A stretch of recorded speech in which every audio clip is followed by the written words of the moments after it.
श्री स्वामी समर्थ मैत्रिणींनो, आजच्या व्हिडिओमध्ये तुमचे स्वागत आहे. संध्याकाळचे वाजले असतील 7:15 आणि दुपारनंतर पावसाचं वातावरण झालेलं. खूप पाऊस येतो असं वाटत होतं, पण काय आला नाही अजूनसुद्धा. म्हणजे असं वार वगैरे सुटलेलंच आहे आणि आता इथनं पुढं चालूच होतं बघा. कारण की आता गुढीपाडवा आलेला आहे, त्यामुळे गुढीपाडव्यापासनं जे वळवाचे पाऊस असतात ते चालूच होतं. आत्ता आलेले मी दुकानातनं. अजून स्वयंपाक थोडा आहे, थोडा बनवायचा आहे. आता यांना म्हटलं ज्वारीचा दे दळून आणा, कारण चपाती खाऊन कंटाळा आलेला आहे आणि उन्हाळ्यात नकोच वाटतं चपाती खायला, कारण खूप उष्णता पण होते. त्यामुळं नकोच म्हटलं. यांना दळूण आणायला लावून दिलेलं आहे. ते आल्या मग गरम गरम भाकरी बनवणार, भाजी काहीतरी बनवायची आहे. सकाळी आंबील बनवलेली होती, तर वांग्याची भाजी, थोडं थोडं सगळं शिल्लक आहे. आणि तो मोबाईल चालू केला की ते युद्ध, टी व्ही चालू केली की ते युद्ध, ते युद्धाच्या बातम्या बघून बघून तर म्हणजे डोकं असं हँग व्हायची पाळी आलेली आहे. माणसाला स्वार्थ असावा, पण किती असावा आणि कशासाठी भांडतात? जाताना तर काय सगळं न्यायचं नाही संकट आहे, कपडे पण आपल्या सोबत येत नाहीत, पण उगाचच भांडायचं आणि यांच्या भांडणामध्ये गोरगरीब सगळे मारायला लागलेत. काय काय म्हणतात तशातली गत आहे. स्वतः पण जगायचं नाही आणि दुसऱ्याला पण जगू द्यायचं नाही. आणि त्याच्यामुळे इथं आपल्याला पण गॅस मिळाला. गॅसची तर एवढी म्हणजे बोंबाबोंब चालू आहे की काय विचारायला नको. आता जवळजवळ 17 तारखेला आम्ही गॅस घेतलेला, गेल्या महिन्याच्या, म्हणजे 25 दिवस होऊन गेले, तरीसुद्धा नंबरसुद्धा म्हणजे गॅसचा लावून घेत नाहीत. अजून गॅसचा नंबर लावून घेत नाहीत आणि गॅस तर मिळण्याचा पत्त्याच नाही आहे. जवळजवळ रोजचे 400 ते 500 नंबर लागलेले आहेत गॅससाठी. तर काय म्हणतात तशातली गत झाल्या. कशासाठी भांडायचं? कशासाठी पण भांडतात लोक. माणसाने एक म्हण आहे, लक्षात ठेवा, जे आपल्याला शोभतंय ते लिहावं आणि पोटात जेवढं पचतंय आपल्या पोटाच्या कुवतीनुसार खावं, नाही तर उलटी होते माणसाला किंवा अजीर्ण होतं असं म्हणतात. त्यामुळं माणसाला हवं असावे, पण किती असावे, काय प्रमाण आहे की नाही. किती माणसं मेली. जवळजवळ युद्ध चालू होऊन 15 दिवस होत आले, तरी पण तिकडली पण थांबत नाहीत आणि इकडली पण थांबत नाहीत. काय म्हणतात, त्यांनी 4 मारले की ह्याने 8 मारतात आणि सगळ्या जगाचा म्हणजे विध्वंस करायचा यांनी ठरवलेलाच आहे असं वाटत आहे. कुठं तरी ॲडजस्टमेंट करायची, कुठं तर तडजोड करायची. मला हा भाग पाहिजे आणि तो भाग पाहिजे. अरे बाबा, काय जाताना न्यायचं आहे का? कशाला तो भाग पाहिजे आणि तो भाग पाहिजे? आपली जागा किती म्हणतात ती 3.5 इंच एवढीच आहे.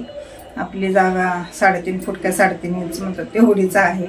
ती पण पुरायला ज्यांना पुरतात बघा त्यांना तेवढी जागा. आणि मेल्यावर एकेकांना जाळतात, पण मेल्यावर अक्षरशः मड्याला शिवत पण नाहीत लोक. मड म्हणतात, आंघोळ करतात, काय काय करतात.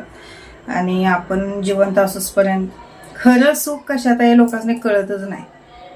कशात आपलं खरं सुख आहे आणि आपण काय केलं पाहिजे आणि काय घेतलं पाहिजे. गोरगरिबाती मुली, त्यांचा काही म्हणजे दोष नसताना 7 ते 15 वयोगटातल्या मुली केवढ्या मेल्या, जवळजवळ 180 मुली मेल्या. त्यांचा काय दोष होता? आई म्हणजे त्यांच्या आया कसल्या रडायला लागलेल्या, कसलं ते पुस्तकं त्यांनी दप्तरं चापसायला लागलेली बघून असं कसं म्हणजे पोटात कालवायला लागलेलं. काय मिळवला तुम्ही? तुमच्यापेक्षा प्राणी बरे आहेत, ते एकमेकांबद्दल दयामाया दाखवतात. माणसाला एकमेकाबद्दल प्रेम दयामाया काय राहिलं नाही. नुसता हे मला मिळणार का ते मला मिळणार, जागेसाठी आणि कशासाठी भांडतात काय. आणि मी म्हणतोय तुम्ही तुमचं हे पाहिजे ते पाहिजे म्हणून तुम्ही हे करताय, पण गोरगरीब जनता आता भारतात सुद्धा केवढी झळ पोचायला लागली. आता त्यांचं पण मंगळवारपासून कॅन्टीन बंद करणार आहे. जेवणाचं जे कॅन्टीन होतं ते बंद करणार आहे. गॅसच मिळालं झालं आणि थोडे दिवस असंच चालू राहील तर MIDCच्या कंपन्यासुद्धा बंद होतील, कारण कंपनीत सुद्धा गॅस हा लागतोच. त्यामुळं अवघड आहे. आणि पेट्रोल डिझेलचे दर वाढणार. परत आता तेलाचे सुद्धा, खाद्यतेलाचे सुद्धा दर वाढलेले आहेत बघा. चला असं जाऊन तिकडं आपण आपलं हे केलेलं बरं. मी आज तुम्हाला पुदिना सरबत दाखवणार आहे, कारण आत्ता उन्हाळ्यात आपल्याला शरीरात पुदिना जिरं हे थंडगार असतं, त्यामुळं घरच्या घरी प्यावा. आणि शक्यतो फ्रीजमधलं काहीही वापरू नका. फ्रीजमधला बर्फ असेल, पाणी असेल, काय वापरायचं नाही. आपलं माठातलं पाणी वापरा किंवा स्टीलची जी कळशी असते त्याला एखादं कापड गुंडवून जर तुम्ही ठेवला तर सुद्धा खूप छान गार होतं. सारखं त्याच्यावर जर पाणी वाहत राहिला तुम्ही तर खूप छान गार होतं. त्यातलं पाणी वापरा. स्टीलच्या कळशीत पण खूप चांगलं म्हणजे गार होतं पाणी, व्यवस्थित होतं. फक्त त्याला कापड व्यवस्थित गुंडाळायचं, खाली एखादी बुट्टी ठेवायची आणि वरनं वाटीनं सारखं पाणी वाहत राहिलं की आत पाणी एकदम थंडगार होतं. नाहीतर मटक्यातलं पाणी सुद्धा तुम्ही वापरू शकता. मटक्यातलं पण एकेकांना पोटात कळ मारते बघा ते पाणी पिल्यावर. त्यामुळे तुम्हाला जर म्हणजे हे होत असलं पाणी ते तर प्या. चला रेसिपीला सुरुवात करूया. थोडेसे जिरे घेते मी. जिरं आणि साखर आणि मीठ पहिला बारीक करून घेणार आहे. तुम्ही इथं चाट मसाला जर असला तर तो वापरू शकता किंवा धनेपूड ही सुद्धा वापरू शकता. मी काय जास्त असं स्पायसी नाही बनवणार.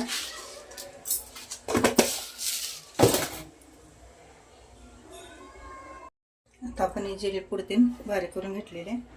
तो पुदिना घालणार आहे मी आणि लिंबाचा रस. तर तुम्ही किती ग्लास बनवणार आहे त्याच्या अंदाजानुसार लिंबाचा रस इथे वापरा.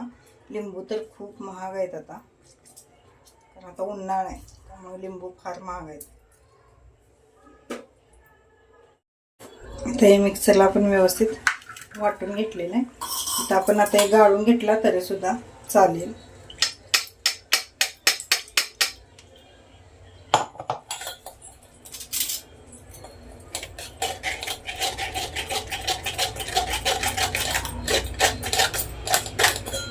जेणेकरून हा जो चोथा आहे तो आपल्या तोंडामध्ये वगैरे येणार नाही.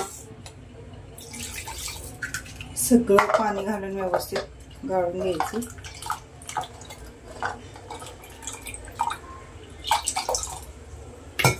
चाट मसाल्यानं पण एकदम म्हणजे चव छान येते. माझ्याजवळ नाही आहे आता.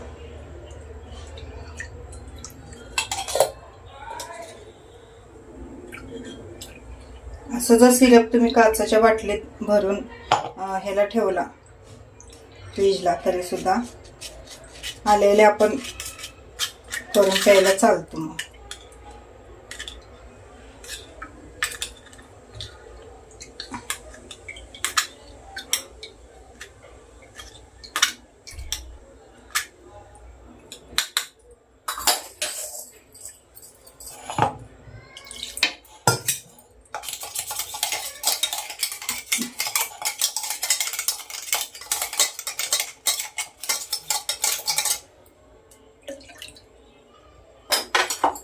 हे पहा छानपैकी तयार झालेले. आपण आता कसं तयार करायचं बघूया. हा मी घेतलेला आहे काचेचा ग्लास आणि यामध्ये थोडंसं आपण हे सिरप घालायचं आहे.